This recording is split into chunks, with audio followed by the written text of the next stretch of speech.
Bismillahirrahmanirrahim. Assalamualaikum warahmatullahi wabarakatuh. Kami dari kelompok 4 ingin mempresentasikan tentang era sebelum kemerdekaan.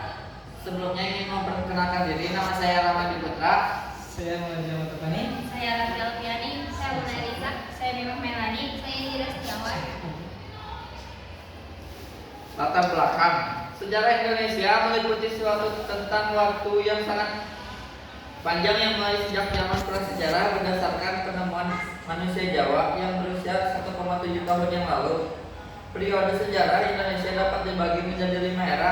Yang pertama, era prakolonial, munculnya kerajaan-kerajaan Hindu-Buddha dan Islam di Jawa, Sumatera, dan Kalimantan, yang terutama mengadakan perdagangan era kolonial. Masuknya orang-orang Eropa, terutama Belanda, Portugis, dan Spanyol yang menginginkan rempah-rempah mengakibatkan penjajahan oleh Belanda selama sekitar 3,5 abad antara awal abad ke-17 hingga pertengahan abad ke-20.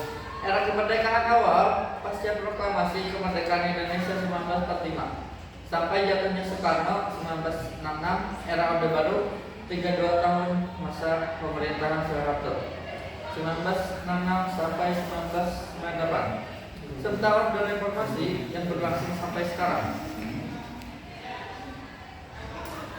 Perkembangan dan perjuangan, perkembangan nasionalisme tentu saja tidak luput dari pelopor kepemimpinan di negara kita, yaitu Bapak Soekarno. Bapak Soekarno dan Hatta sebagai wakilnya. Beliau berdua ini adalah salah satu sebagai pemimpin utama. Mereka membawa semangat persatuan dan perjuangan kepada rakyat Indonesia. Soekarno dikenal dengan karismanya dan kepiawaiannya dalam berpidato dan menginspirasi, karena beliau salah satu orang yang memberikan semangat pada masyarakat Indonesia untuk memperjuangkan kemerdekaannya sendiri. Dan yang selanjutnya, perjuangan rakyat itu tentu saja tidak luput dari kemerdekaan Indonesia, tidak luput dari perjuangan rakyat yang salah satunya itu perlawanan bersenjata, karena rakyat-rakyat kita mampu melawan negara penjajah kita, negara penjajah terhadap negara kita dengan bambu runcing salah satunya, dan dengan menggunakan senjata-senjata hasil rampasan sendiri. Banyaknya pemuda sebagai seorang yang mendorong Soekarno dan Hatta untuk mendeklarasikan proklamasi itu sendiri. Beres?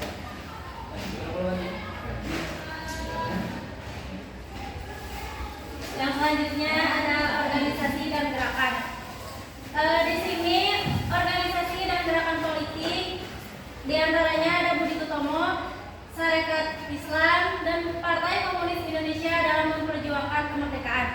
Di sini saya akan mengambil contoh satu tokoh, yaitu Budi Utomo.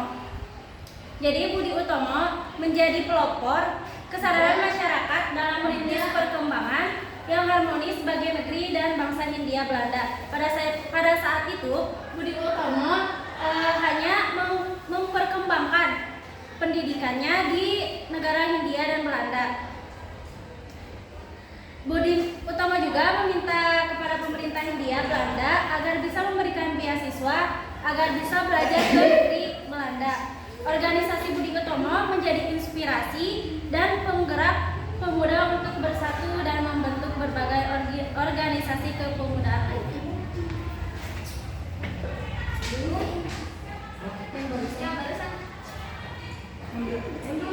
Perjuangan perempuan. Perjuangan perempuan berbicara tentang peran perempuan dalam perjuangan kemerdekaan, seperti Kartini dan peran mereka dalam organisasi perempuan. Yang kedua, peran agama.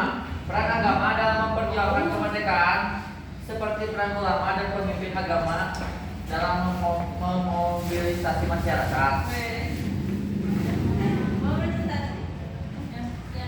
Peran pendidikan. Adapun beberapa peran pendidikan itu dibagi menjadi 2 fase, yaitu fase prakolonial. Prakolonial itu penyebaran pendidikan agamanya, religius, spiritual, dan pendidikan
Jadi konferensi meja bundar adalah bentuk pertemuan dan diskusi di mana peserta duduk dilindungi meja bundar untuk membahas isu dan masalah tertentu.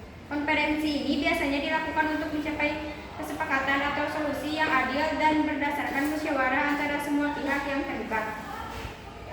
Keuntungan dari konferensi meja bundar adalah yang pertama, inklusif. Dalam meja bundar, setiap peserta memiliki kesempatan yang sama untuk beradaptasi dan menyampaikan pendapatnya. Kedua, kolaboratif. Dengan duduk dalam satu meja bundar, peserta dapat dengan mudah berinteraksi dan berkolaborasi satu sama lain. Ketiga, transparan. Konferensi meja bundar memungkinkan semua peserta melihat dan mendengar satu sama lain secara langsung. Hal ini menciptakan transparansi dalam komunikasi dan meminimalkan kesalahpahaman atau interpretasi yang salah. Keempat, pemerataan suara. Dalam konferensi meja bundar, setiap peserta memiliki kesepakatan yang sama untuk menyampaikan pendapat dan memberikan kontribusi. Kelima, keputusan bersama. Konferensi meja bundar mendorong pengambilan keputusan yang berdasarkan musyawarah konsensus. Peserta bekerja sama untuk mencapai kesepakatan yang dapat diterima oleh semua pihak yang terlibat. Terima kasih. Adapun proklamasi kemerdekaan. Proklamasi kemerdekaan adalah proklamasi kemerdekaan Indonesia pada tanggal 17 Agustus 1945 dan perjuangan setelahnya untuk mendapatkan pengakuan internasional. Nah, proklamasi kemerdekaan itu sendiri adalah sebuah pernyataan resmi yang menandai kemerdekaan suatu negara dari penjajahan atau kekuasaan asing. Biasanya proklamasi kemerdekaan dilakukan oleh kelompok atau pemimpin yang mewakili rakyat yang ingin merdeka. Proklamasi kemerdekaan Indonesia menyatakan bahwa Indonesia merdeka dan berdaulat sebagai negara yang merdeka. Pernyataan ini menjadi tonggak penting dalam sejarah Indonesia karena menandai awal dari perjuangan dan pembentukan negara Indonesia yang merdeka. Setiap proklamasi kemerdekaan memiliki konteks dan sejarahnya sendiri, tetapi pada intinya proklamasi kemerdekaan adalah momen yang penting dalam perjuangan suatu negara untuk mencapai kemerdekaan dan kedaulatan.